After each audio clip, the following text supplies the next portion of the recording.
Travis Kelce's hands gripped the ball like a vice as he reeled in his second catch in a row, the Arrowhead-red crowd holding its breath at Arrowhead Stadium. Denver's defense swarmed him, four bodies converging in a desperate attempt to stop his forward momentum, but Kelce, even at 36, was a force of nature. He powered through the contact, legs churning, helmet angled forward, refusing to yield a single inch. The sideline erupted, both teams jawing as the Broncos' number 29 exchanged words with Kelce, the tension crackling like static in the November air. Every yard mattered. The Chiefs were behind, 6-3, the second quarter winding toward halftime with each play magnifying in importance. Flags had littered the field all night, yellow streaks breaking up the rhythm and frustrating both sides. Statistically, it was the most penalized game of the season, further stacking the deck against Kansas City. Yet, there was no moment for frustration. Not in a division race as tight as this. The AFC West had become a crucible for ambition, the Denver Broncos and Los Angeles Chargers both surging, their records almost mirror images of each other.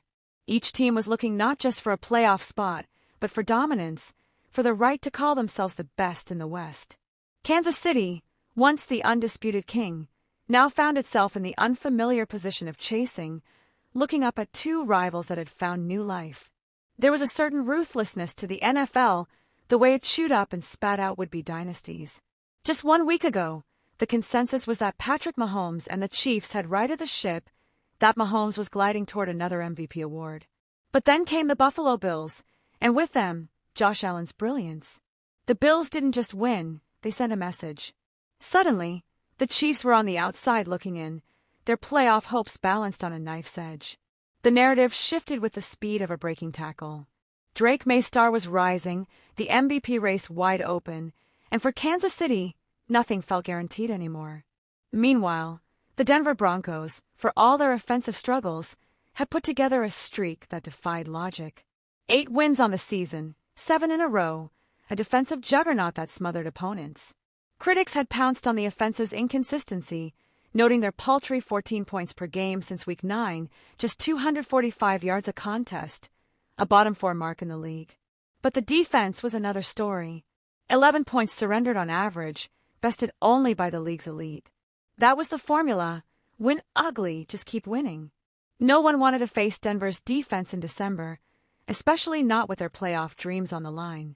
Still, the betting lines didn't care about the narrative. The Chiefs, even on the road, were still favorites. Maybe it was muscle memory, maybe it was the Mahomes effect, maybe it was just that Kansas City had earned a kind of respect you can't quantify.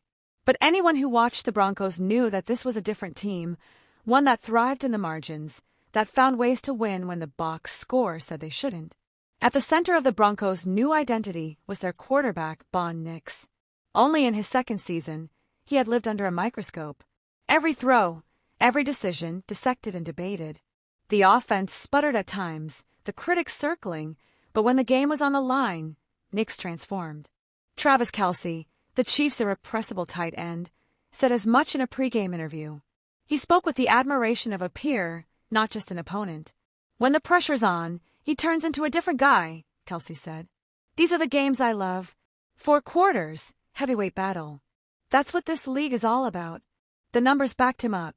Playing from behind, Nix carried a passer rating over 100, with 11 touchdowns and just a single interception.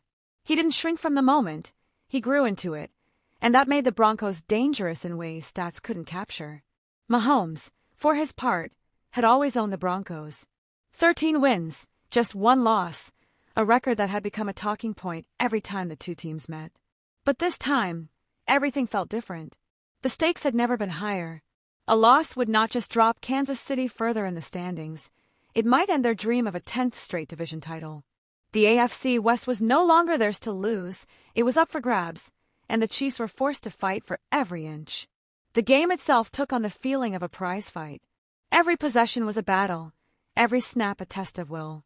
Kelce's battles after the catch became a microcosm of the Chiefs' season. Sometimes he seemed to drag the entire team down the field with him, refusing to be denied, turning short gains into momentum-shifting moments. But Denver's defense was relentless, swarming to the ball, forcing mistakes, making Mahomes work for every completion. The chess match between Andy Reid and Denver's defensive coordinator played out on a razor's edge, each side probing for weakness, each mistake threatening to tilt the balance. Part of what made this matchup so compelling was the history. The Chiefs' 9-year reign atop the AFC West was the stuff of legend. They had rewritten the script, year after year, Mahomes making the impossible look routine, the offense humming with creativity and swagger. But time is undefeated, and the league was catching up. The Chargers, with their high-flying attack, and the Broncos, with their suffocating defense, had finally built teams that could challenge Kansas City's supremacy. The sense of inevitability was gone. Every game mattered now, every play carried weight. Yet, for all the tactical intrigue, it was the human drama that made the story sing. Kelce's intensity, Mahomes' improvisational genius, the raw hunger of the Broncos' defense, the unheralded resilience of Bon Nix, these were the threads that bound the narrative together. Fans could feel the stakes in their bones. Arrowhead roared with every Chiefs first down, while Denver's faithful braced for the next defensive stand. The game unfolded with a sense of urgency, a relentless push and pull that left no room for comfort. The fourth quarter arrived with the outcome still in doubt. Mahomes, battered but unbowed, orchestrated a drive that had all the hallmarks of his greatness.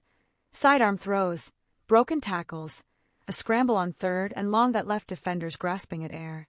But Denver's defense, as they had all season, refused to break.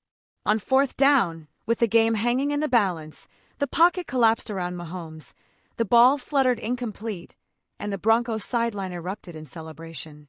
As the stadium emptied, the reality settled in. Denver's win wasn't just a statement, it was a power shift.